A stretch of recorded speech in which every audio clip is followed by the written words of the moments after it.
আমাদের অনন্য স্টোরি সকল প্রকার পার্ট গল্প দেখতে আমাদের চ্যানেলটি সাবস্ক্রাইব করে পাশে থাকা বেল আইকনটিতে ক্লিক করে অল নোটিফিকেশন অন করে দিন।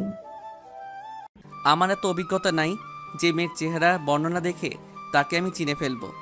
এর মধ্যে মারিয়া আসলে আমার রুমে দরজা আর ডাকতে থাকলে তখন মেঘকন্যা বলে, কে আপনার বোন ডেকে নাকি?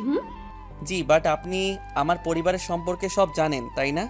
আমি হলাম মেঘকন্যা আর আমার সব জানতে হয়। আচ্ছা ভাই, আপনি আপনার বোনের সাথে কথা বলেন কেমন? এই শুনেন, বলতে বলতে কল কেটে গেলে আমি মারিয়াকে বললাম ভিতরে আয়। মারিয়া ভিতরে আসলে আর বলে, ভাইয়া কালকে আমার পরীক্ষা শেষ, চলো না কোথাও থেকে ঘুরে আসি আমরা। মাই খাবি? আমার সামনে ফাইনাল পরীক্ষা, আমাকে পড়তে হবে। তোর সাথে গিয়ে আমার 12টা বেজে গেছে লেখাপড়ার, এখন কোনো ঘোরাঘুরি চলবে না, বুঝলি? যে এখন পড়তে বস। ওকে ভাইয়া বলে চলে গেল। আমি রুম থেকে বের হলাম, দেখলাম আব্বু আম্মু নিচে বসে গল্প করছে। তাই আমি উপরে ছাদে চলে যেতে যাব, তখনই আব্বু আমাকে ডাক দেয়, আদি তোর সাথে তো আমার কোনো কথা হয় না, হয়তো তুই বিজি থাকোস, না হয় আমি থাকি। তো তোর পড়ালেখা কেমন চলছে? জি আলহামদুলিল্লাহ ভালো আব্বু। ভালো হলে ভালো, এখন আমি আসি। ওকে যাও। তারপরে আমি চলে আসলাম সোজা ছাদে। আকাশটা আজ অনেক সুন্দর লাগছে। উপর থেকে রাস্তার দিকে তাকালাম, দেখলাম পিচ্চি পিচ্চি ছেলে মেয়ে হাতে হাত রেখে হেঁটে যাচ্ছে। আজ যদি আমার একটা থাকতো তাহলে আমিও আজকে ঘুরে বেড়াতাম। নাই বলে আজ বাসায় কি আর করব, তাই আবার নিজের রুমে চলে গেলাম। নিজের রুমে গিয়ে শুয়ে পড়লাম। কিছুক্ষণ পরে আমার ফোনটা বেজে ওঠে। আমি ফোনটা সাইলেন্ট করে দেই। 1 ঘন্টা পরে আম্মু এসে ডেকে গেলে খাবার জন্য। আমি মারিয়ার রুমে গিয়ে দেখি মারিয়া পড়ছে। মারিয়াকে বললাম, আর পড়তে হবে না, এখন খাবার খেতে হবে, নিচে চলো। না ভাইয়া, আমার এখন পড়তে হবে, আমি পরে খাবো, তুমি গিয়ে খেয়ে আসো। আর পড়তে হবে না তোর, এখন আমাদের সাথে খেতে চল।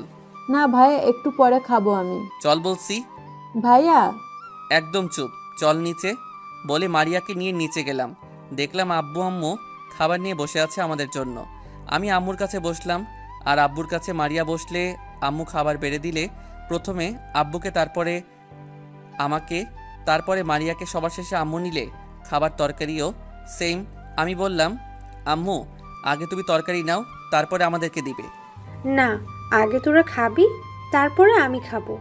আমি বুঝতে পারি কেন আম্মু বলে।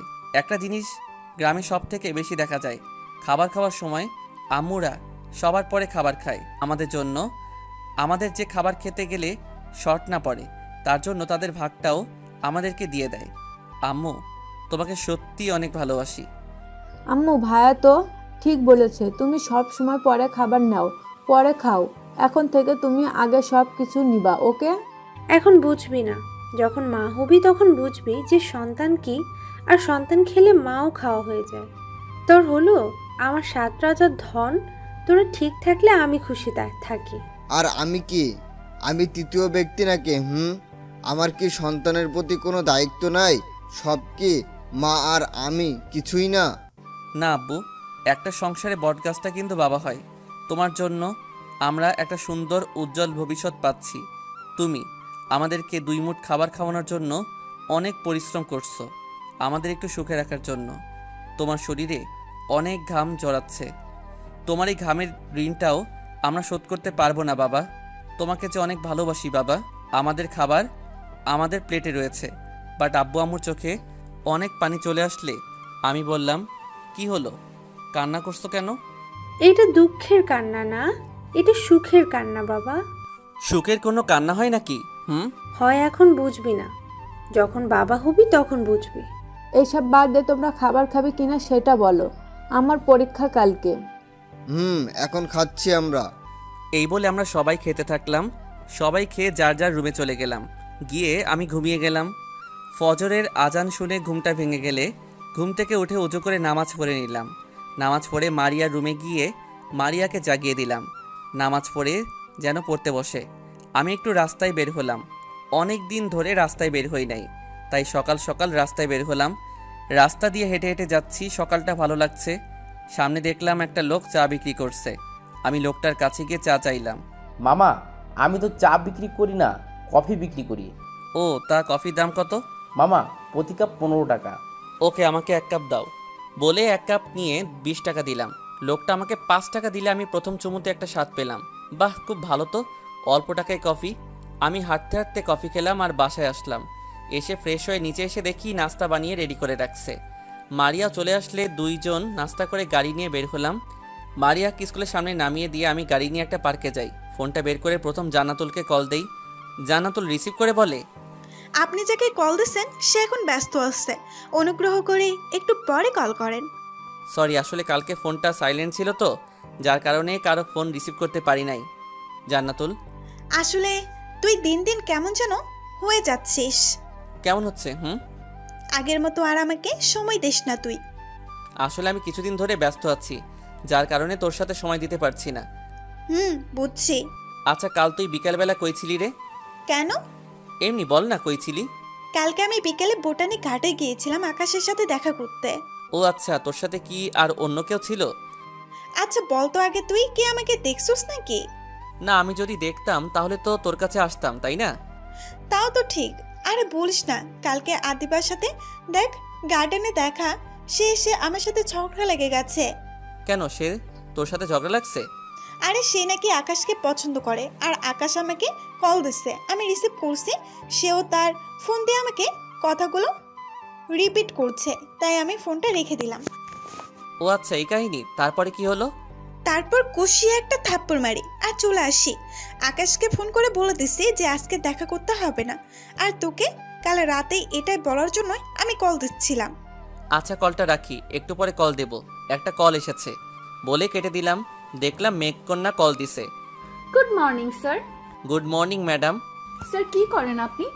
ম্যাডামের কথা ভাবছি, ম্যাডাম কখন কল দেবে। স্যার মনে মনে ভাবছে, তাই তো কল দিলাম। ম্যাডাম কি নাস্তা করছে নাকি ঘুমাচ্ছে? না, নাস্তা করে আপনাকে কল দিলাম। আচ্ছা বলেন, আজকে মিট করি আমরা। আমি আপনাকে না দেখে পাগল হয়ে গেছি। কি না দেখে পাগল হয়ে গেছেন? আর দেখলে তো না জানি কি করে বসেন, আল্লাহ ভালো জানে। আপনি সব সময় ফান করেন কেন? সত্যি আপনাকে দেখতে মন চাইছে। প্লিজ চলুন না, আপনার কণ্ঠটা শুনলে সত্যি আমি পাগল হয়ে পড়ি, সেটা আপনি বুঝেন না? পাগল হবার কি আছে এখানে? আর বললাম না আমি আপনার সামনে আসবো না, আপনাকে খুঁজে নিতে হবে, তাহলে আমাকে দেখতে পারবেন। আমি আর কিছু না বলে ফোনটা কেটে দিলাম। চুপ করে কিছুক্ষণ বসে থাকলাম, তার উপরে একটু হাঁটলাম। 4টা কল দিচ্ছে, আমি ধরি নাই। সব সময় একটা কথা ভালো লাগে না। আমি গাড়ি নিয়ে বাসায় গেলাম, গিয়ে টিভিতে একটু কার্টুন দেখলাম, মোটু পাতলু। দেখে নিজে নিজে হাসতে থাকলাম, মনটাও ভালো হয়ে গেল। মোটু পাতলু শেষে রুদ্র দেখলাম। রুদ্র দেখতে দেখতে মারিয়ার স্কুলের সময় পার হয়ে গেছে, আমার খেয়াল নাই। আম্মু আমাকে বলে, মারিয়ার তো পরীক্ষা শেষ 7 মিনিট আগে, তুই এখানে কার্টুন দেখোস? আমি স্কুলের সামনে গাড়ি নিয়ে চলে গেলাম। গিয়ে দেখি পরীক্ষা শেষ, সবাই বের হয়ে গেছে। আমি গেটের সাথে দেখলাম মারিয়া দাঁড়িয়ে আছে। আমি মারিয়ার সামনে গেলাম, গিয়ে দেখি একটু দূরে থেকে মারিয়াকে একটা ছেলে দেখছে আর ফোন দিয়ে পিক তুলছে। এইটা দেখে আমার মাথাটা সাথে সাথে গরম হয়ে গেছে। আমি ওই ছেলেটার কাছে গিয়ে বললাম, এই যে ভাইয়া, আপনি ওই মেয়ের পিক তুলেন কেন? আর ওকে লুকিয়ে লুকিয়ে দেখছেন কেন? সেইটা কি আপনাকে বলতে হবে নাকি? আমার রাগটাকে কন্ট্রোল করতে পারলাম না, সাথে সাথে ছেলেটার হাত থেকে ফোনটা নিয়ে একটা আছাড় দিয়ে ভেঙে ফেললাম। এইটা কি করলে তুমি? একদম ঠিক কাজটাই করছি, শালা ইপটি চিঙ্কারি বাচ্চা, বলে ওর গালে একটা চর বসিয়ে দিলাম। সাথে সাথে সেও আমাকে মারতে থাকে। আমিও মারিয়াকে আমাকে ডাকছে, কে শুনে কার কথা। অনেক লোক জমা হয়, সবাই মারামারি দেখছে, বাট কেউ কোনো কথা বলছে না। এক পর্যায়ে পুলিশ আসে, এসে আমাদের মারামারি বন্ধ করে, আর সব লোক ওই জায়গা থেকে সবাইকে সরিয়ে দেয়, আর আমাদের মারামারি বন্ধ করে দেয়। আমাকে আমার রাস্তা আর ওকেও রাস্তায় পাঠিয়ে দেয়। আমি তার দিকে তাকিয়ে চোখের ইশারায় বুঝিয়ে দিলাম, নেক্সট টাইম যদি পাই তাহলে আর রক্ষা নাই তোর। আচ্ছা ভাইয়া, তুমি শুধু শুধু মারামারি করতে গিয়ে ছিঁড়ে গেল তোমার শার্টটা। শুধু শুধু মানে? তুই আমার কাছে কতটা গুরুত্বপূর্ণ তুই জানিস না। তোর দিকে কোনো বকাটে ছেলে চোখ দিবে আর আমি চুপচাপ থাকবো? আমি থাকতে তোর কোনো ক্ষতি করবে তা কখন হয়? আর টি শার্ট এইটা ছিঁড়ে গেছে, কি হয়েছে? আবার কিনবো। এখন চল বাসায়। বাসায় যাওয়ার পরে আম্মু যদি বলে তোমার টি শার্ট ছিঁড়া কেন, তাহলে কি বলবি? ভালো কথা মনে করাইছস, এখন শপিং মলে গিয়ে একটা টি শার্ট কিনবো, চল। বলে আমি গাড়ি নিয়ে সোজা শপিং মলে চলে গেলাম। মারিয়াকে গাড়িতে রেখে আমি শপিং মলের ভিতরে গিয়ে একটা টি শার্ট কিনলাম 550 টাকা দিয়ে।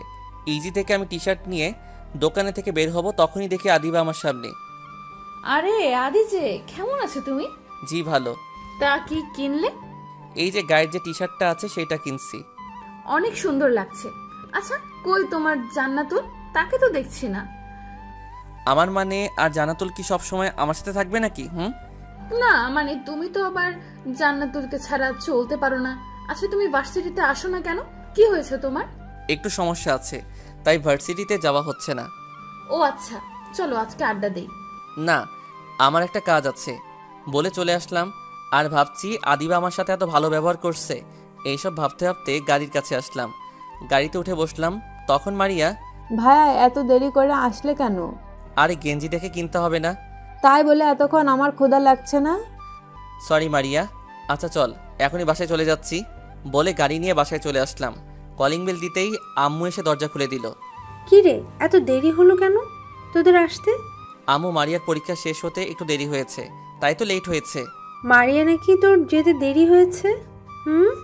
আম্মু তুমি কথা বলবা নাকি খাবার খেতে দিবা? আমার অনেক ক্ষুধা লাগছে। তাহলে তাড়াতাড়ি করে ফ্রেশ হয়ে নিচে আয়, আমি খাবার বাড়ছি, কেমন? ওকে আম্মু বলে উপরে চলে গেলাম। গিয়ে আমি ফ্রেশ হলাম।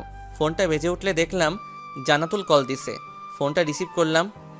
আদি, আজকে একটু দেখা করতে পারবি? আচ্ছা, কখন দেখা করবি বল? 4টা বাজে শহীদ মিনার আসবি, কেমন? ওকে আচ্ছা রাখি, এখন খাবার খাবো, বাই বলে কেটে দিলাম। আর নিচে চলে গেলাম। গিয়ে দেখি মারিয়া বসে আছে খাবার নিয়ে। আমি গিয়ে চেয়ারে বসলাম। সাথে সাথে বিরিয়ানির ঘ্রাণ নাকে চলে আসলো। আমি আম্মুকে বললাম, আম্মু আগে বলবা না তুমি যে বিরিয়ানি রান্না করছো? আগে বলে কি করতে? ফ্রেশ না হয়ে আগে বিরিয়ানি খাইতাম, তারপরে ফ্রেশ হতাম। আম্মু তোমার পোলা এত নাদান কেন? আম্মু আগে বিরিয়ানি দাও, পরে তোমার মেয়ে সাতচুনির সাথে কথা বলছি। আচ্ছা দিচ্ছি বলে আমাকে বেড়ে দিলে তারপরে মারিয়াকে আমি দেখলাম। মারিয়াকে একটা মাংস বড় টুকরা দিছে। আমি সাথে সাথে আম্মুকে বললাম, আম্মু তুমি তোমার মেয়েকে বেশি করে মাংস দিয়ে দিছো আর আমাকে ছোট মাংস দিছো, আমি খাবো না। আম্মু দেখছো তোমার এই ছেলের কাহিনী? তোমার পোলাকে কতগুলা মাংস দিছো, একবারও বললাম না যে এত মাংস কেন দিছো। আর আমাকে একটা বড় মাংসের টুকরা দিছো বলে কি করছে? ওকে, আদি তোকে দিছি, আর একটা মাংস টুকরা খা তুই। না আম্মু, তোমার পোলাকে যদি দাও তাহলে আমাকেও বিরিয়ানির মাংস দিতে হবে। না, যদি মারিয়াকে মাংস দাও তাহলে আমি বিরিয়ানি খাবো না। আম্মু আমাদের সামনে থেকে প্লেটটা নিয়ে বলে, ওকে তোরা কেউ বিরিয়ানি খেতে হবে না, তোরা ভাত খাবি এখন। বলে আম্মু বিরিয়ানির প্লেট নিয়ে যাচ্ছে। আম্মু নিও না, আমার মাংস লাগবে না।